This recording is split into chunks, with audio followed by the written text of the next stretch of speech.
Tucker Carlson says Democrats have an anti-white system worse than Jim Crow itself.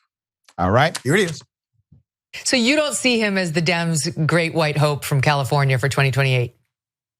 He's pretty white. I mean, it's the anti-white party. Like, they hate white people. They've been systematically disenfranchising white people from the country they were born in. They say that out loud. That's what diversity is. It's everybody but white men. So I'm not whining about it. I'm just noticing that. Much more comprehensive than Jim Crow ever was. And so for the party that did that set up this Jim Crow system, anti-white system, to nominate another white guy, I mean, maybe, but I think they'd be much happier with AOC. I don't take her that seriously. Put him up full mass. Both at the same time. Now, as Franklin Leonard once wrote, quote, when you're accustomed to privilege, equality feels like oppression. So Tucker Carlson's comments came during a discussion with Megyn Santa and Jesus is White Kelly about California Governor Gavin Newsom and the 2028 Democratic presidential race. Now, what are they really doing? They fear Newsom. So they set up this ridiculous argument. Well, how can they elect him? This is the anti-white party. Really? The anti-white party. The majority of Democrats are white. The majority of individuals who vote in the United States are white. The majority of leadership positions of all corporations, white. The majority of college presidents, white. The majority of people numerically in prison, white. There is no anti-white Democratic or Republican party, period. The majority of elected Democrats, white. They're trying to make this argument to dissuade individuals from selecting based on the politics of progress. They would prefer you to only consider that a person may be white or brown or black and not also consider the politics, progressive politics, from my point of view, of said individual. We care much more about policy here at Indisputable and hopefully in other places as well. All right, so for those who need a reminder about Jim Crow was the name of the racial caste system, which operated primarily, but not exclusively, in southern and border states. So this was between 1877 and the mid-1960s.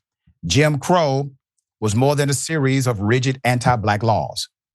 It was a way of life. Under Jim Crow, African Americans, black folk were relegated to the status of second-class citizens. We will call that a citizen. That's an actual word, look it up. Jim Crow represented a legitimization of anti-black racism, contextualized in the social norm. Many Christian ministers, many theologians taught that white people were the chosen people of God. Black people were cursed to be servants. And God supported racial segregation. Craniologists, eugenics, phrenologists, and social Darwinists. We had one on the program at every educational level, talked about the belief that black folk were innately, intellectually, and culturally inferior to white folk. Routinely. They said this, and they said it was based on science. The following Jim Crow etiquette norms show how inclusive and pervasive these norms were. A black male could not offer his hand, meaning shake the hand, with a white male because it implied being socially equal.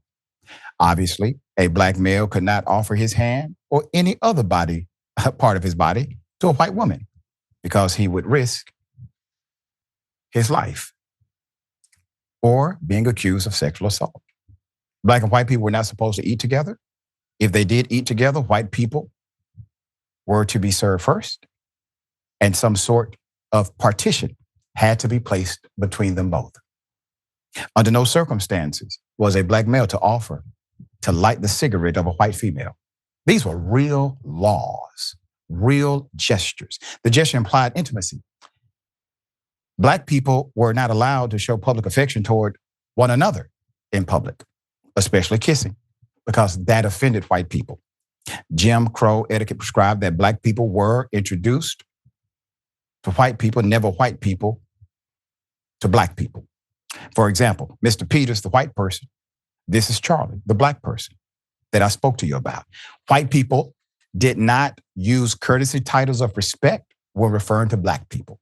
For example, Mr., Mrs., Miss, Sir, or Ma'am. Instead, Black people were called by their first names. Black people had to use courtesy titles when referring to white people and were not allowed to call them by their first names. If Black people rode in a car driven by a white person, the Black person sat in the back seat or the back of the truck. White motorists had the right of way at all intersections, period. Stetson Kennedy, the author of Jim Crow Guide in 1990, offered these simple rules that Black people were supposed to observe in conversing with white people. Never assert or even intimate that a white person is lying. Never impute dishonorable intentions to a white person. Never suggest that a white person is from an inferior class.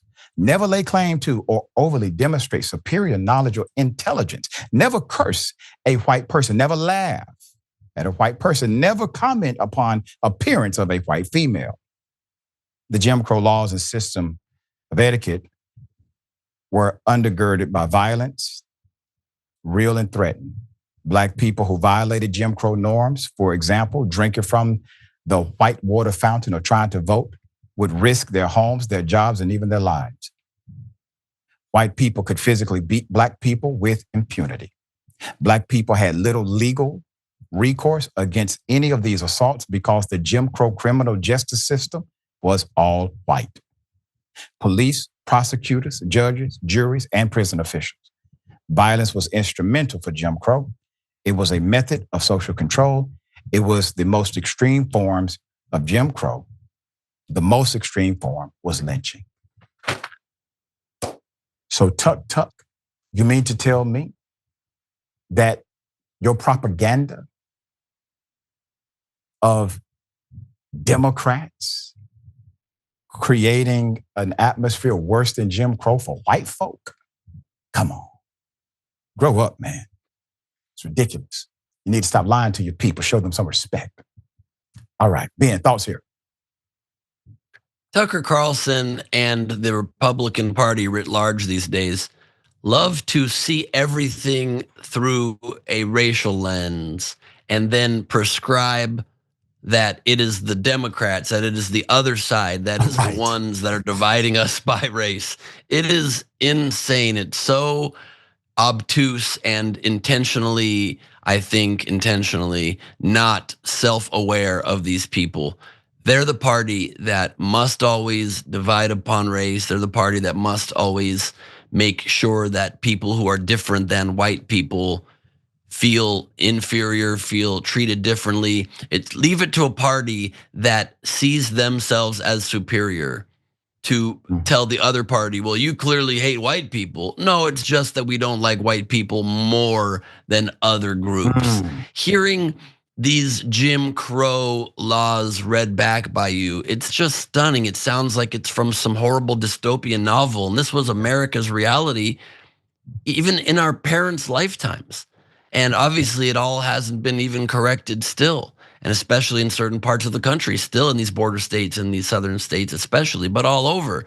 And not only are obviously these laws so ridiculous and horrendous and insulting, but it just shows you the fragility of white people back then that still sticks to Megyn Kelly and Tucker Carlson now. Because I'm sorry, Megyn Kelly even nodding along and smiling is the same as endorsing the words that Tucker Carlson is saying. It shows the fragility, because one of the things that you said is that these laws were put in place, these Jim Crow rules and etiquette norms because they believed that Black people were intellectually inferior to white people. And then one of the things you read is a Black person must never show that they are intellectually superior to white people. If you're so certain that you're superior, why you got that rule in there saying, but please don't show your superiority out loud? That's right. That would make us white people look very stupid.